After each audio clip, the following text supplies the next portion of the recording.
Heart attack அப்படின்னா என்ன? So ஜென்ரலாக தமிழில் சொல்லணும்னா மாரடைப்பு அப்படின்னு சொல்லுவோம். நிறைய பேர்த்துக்கு ஹார்ட் அட்டாக், மாரடைப்பு நிறைய டெர்மினாலஜி யூஸ் பண்ணுவோம்.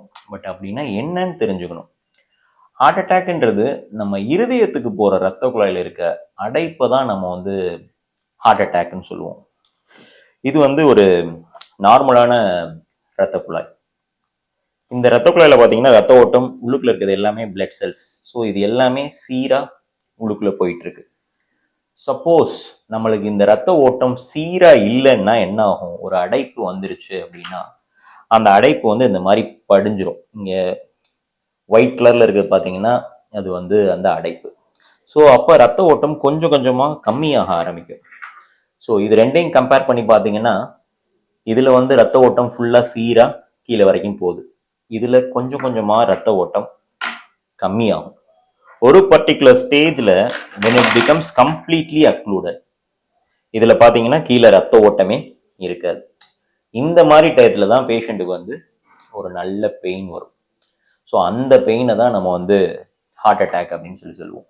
ஸோ சுத்தமா ரத்த ஓட்டமே இருதய தசைநார்களுக்கு இருக்காது. அந்த மாதிரி டயத்துல பேஷண்ட் என்ன சொல்லுவாங்கன்னு கேட்டீங்கன்னா நல்ல பெயின் சொல்லுவாங்க. கண்டிப்பா இந்த இடத்துல தான் பெயின் வரணும் அப்படின்றது கிடையாது. யூஸ்வலா பேஷண்ட்டுக்கு இடது பக்க மார்புல ஒரு அழுத்தம் இருக்கும். ஸோ அந்த அழுத்தம் தான் நம்ம வந்து ஹார்ட் அட்டாக் பெயின் சொல்லுவோம். இது வந்து ஒரு டிபிக்கல் சிம்டம். எல்லாத்துக்குமே இந்த மாதிரி தான் பெயின் வரும் அப்படின்னு சொல்லிட்டு நம்ம நினைச்சிட்டு இருக்க முடியாது. சம்டைம்ஸ் இந்த பெயின் இங்கிருந்து நம்ம இடது தோள்பட்டைக்கு ரேடியேட் ஆகலாம். கண்டிப்பா இடது தோள்பட்டை தான் ரேடியேட் ஆகும் அப்படின்றதும் கிடையாது. பட் நம்ம யூஸ்வலா ஹார்ட் அட்டாக் வந்து எப்படி இருக்கும்னா, ஒரு யானை வந்து நம்மளை முதிச்சுட்டு போச்சுன்னா ஒரு அழுத்தம் இருக்கும் இல்லைங்களா, அந்த அளவுக்கு அழுத்தமா இருக்கும்.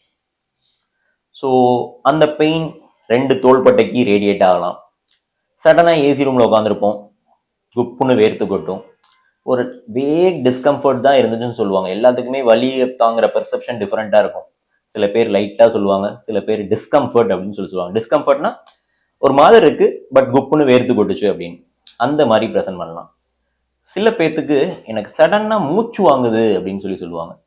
ஸோ செஸ்ட் பெயின் ஆர் டிஸ்னியா, டிஸ்னியான்றது மூச்சு வாங்குறது. ஸோ மூச்சு வாங்குறது சடனா மூச்சு வாங்குது அப்படின்னு சொல்லுவாங்க. இன்னும் சில பேர் வந்து ரொம்ப வேக் கம்ப்ளைண்ட்ஸா இருக்கும், எனக்கு வயிறை பரட்டுற மாதிரி இருக்கு, இங்கதான் வலிக்குது அப்படின்னு.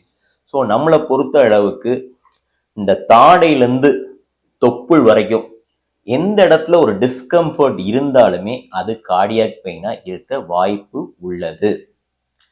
ஸோ அதை நம்ம வந்து தெளிவாக புரிஞ்சுக்கணும். இந்த பக்கம் தாடையிலேருந்து தொப்புள் வரைக்கும் ஸோ எந்த இடத்துல இருந்தாலுமே அது கார்டியாக் பெயினா இருக்கலாம். ஸோ அந்த சஸ்பெக்ஷன் இருந்துச்சுன்னா நம்ம இதை வந்து மாரடைப்பா இருக்கா இல்லையான்றதை செக் பண்ணி பார்த்துக்கிறது நல்லது.